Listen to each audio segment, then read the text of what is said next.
done. I don't know if it's an absence of crowd. It's a heck of a lot of hot dogs, you know, but Joey Chestnut. You know, people put periods after each word to make a point on social. It's very lame, but I'm going to do it verbally now.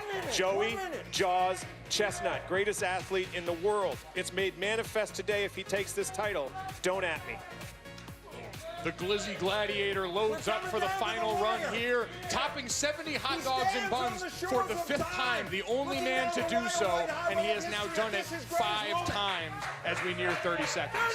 The Joeyest of all time with 72. Breeden holding tight there for a 2nd spot.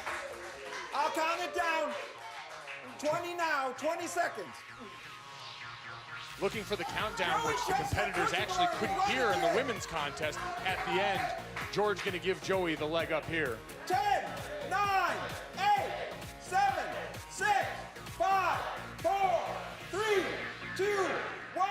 Put down your hot dogs on 75. Some things change, some remain the same. 75 hot dogs and buns. A world record. 75 Unofficial hot dogs and buns. 75. 75. And That you would be hear a record. George Shea, the unofficial 75 hot dogs and buzz, Joey Chestnut, your 13